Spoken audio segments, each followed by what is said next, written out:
نحمده ونصلي على رسوله الكريم أما بعد فأعوذ بالله من الشيطان الرجيم بسم الله الرحمن الرحيم سبح لله ما في السماوات والأرض وهو العزيز الحكيم له ملك السماوات والأرض يحيي ويميت وهو على كل شيء قدير هو الأول والآخر والظاهر والباطن وهو بكل شيء عليم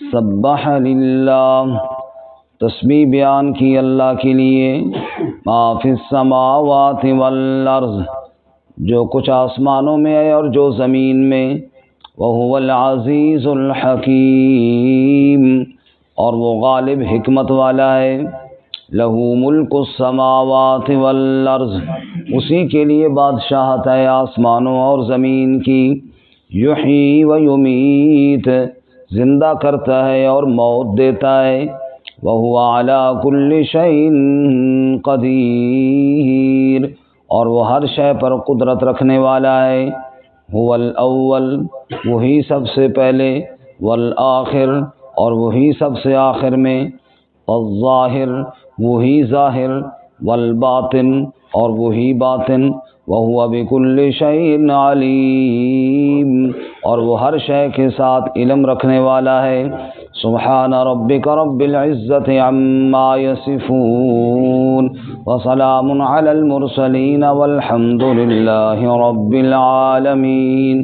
اللہم صل علی محمد وعلی آل محمد كما صليت على إبراهيم وعلى آل إبراهيم إنك حميد مجيد۔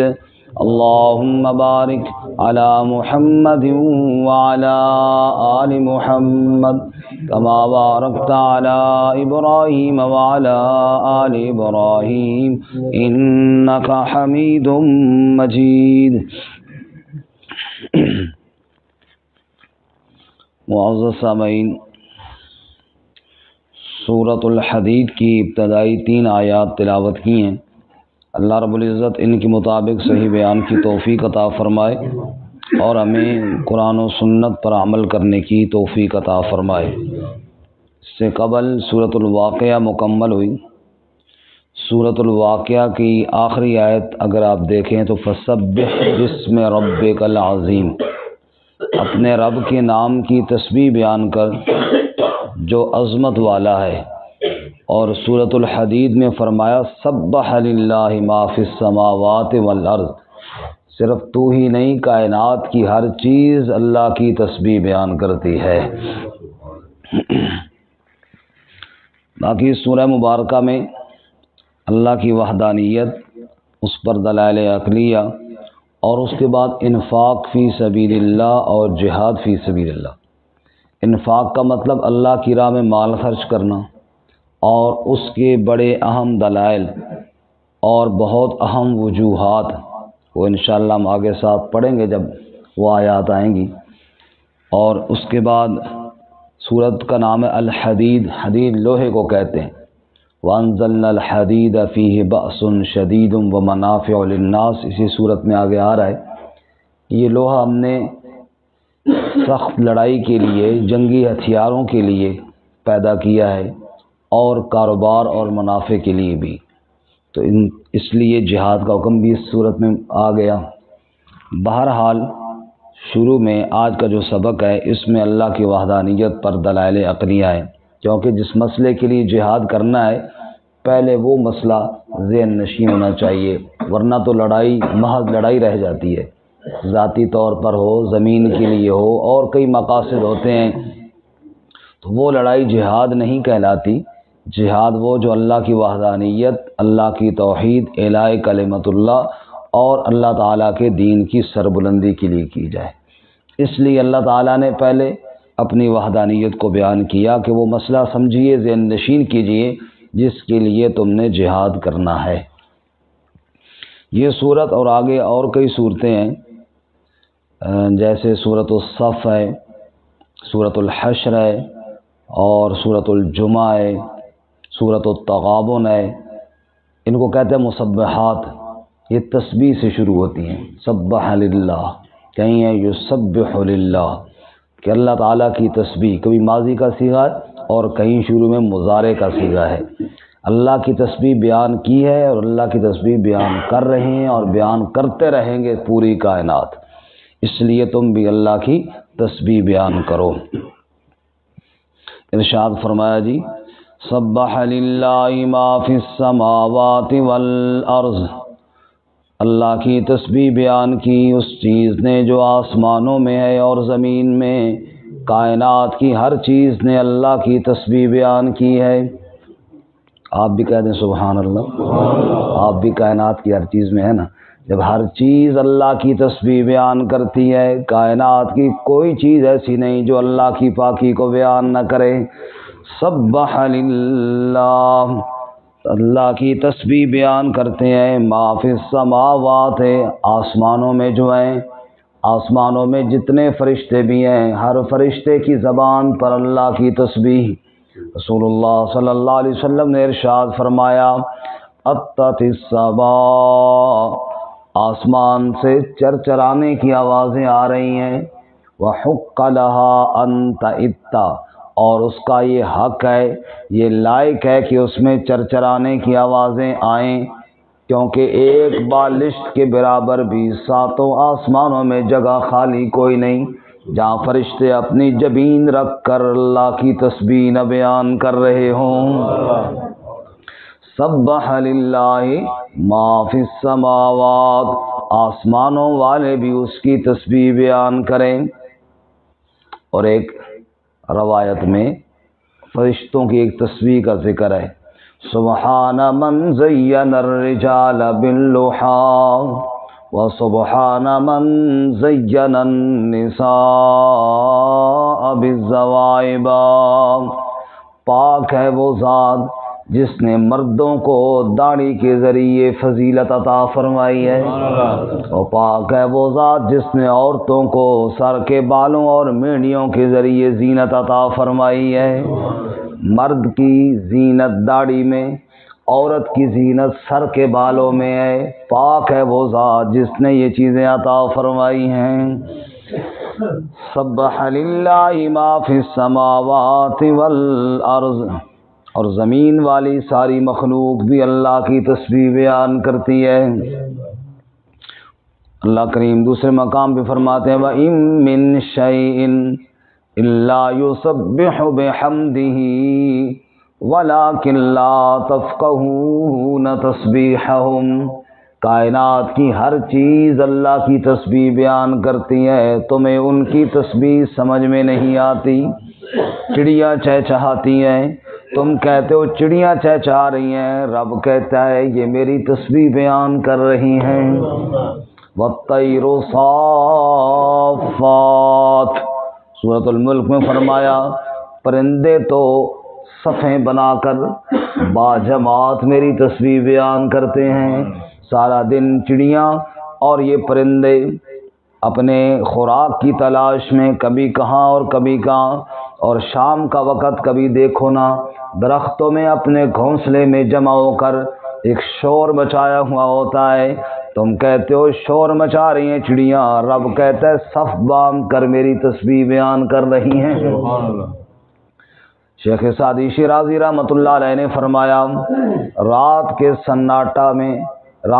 سناٹے میں سفر سے تھک ہار کر جب لیٹنے کے لیے قافلے والے تھکے تو جو ہی بستر پر لیٹا تو چڑیوں کی آوازیں بھی آ رہی تھیں، کیڑوں مکوڑوں کی آوازیں بھی آ رہی تھیں، جنگل کے دیگر جانوروں کی آوازیں بھی آ رہی تھیں۔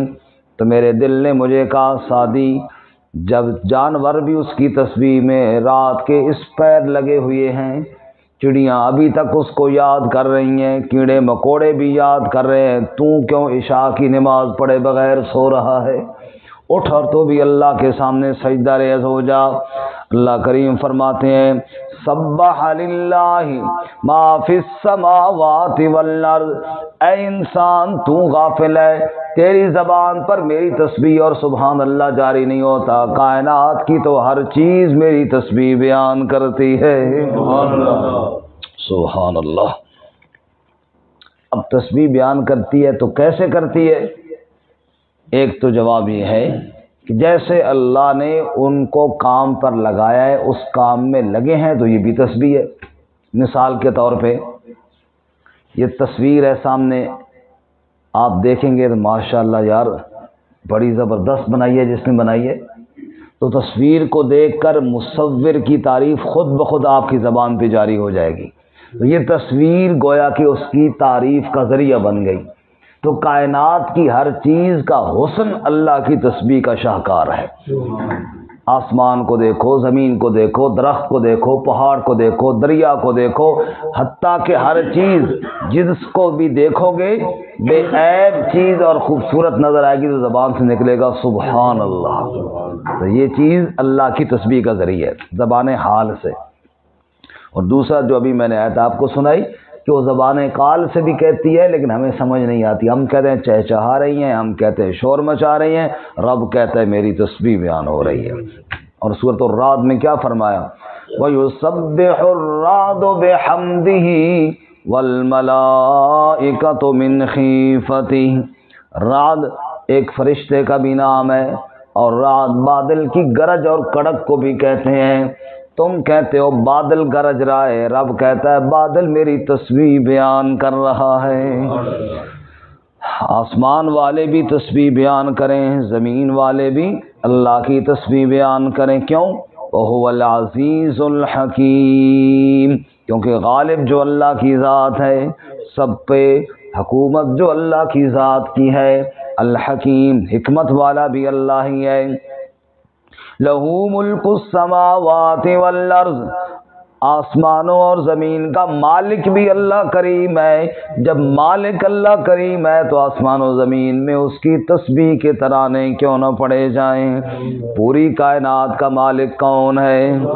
آسمان کے ایک ذرے کا بھی اللہ کے علاوہ کوئی مالک، زمین میں اتنے بڑے بڑے صحرا، اتنے بڑے بڑے دریا، اتنے بڑے بڑے جنگلات، نہ ایک ذرے کا اللہ کے علاوہ کوئی اور مالک، نہ ایک پتے اور قطرے کا اللہ کے علاوہ کوئی اور مالک۔ سب چیزوں کا مالک کون ہے؟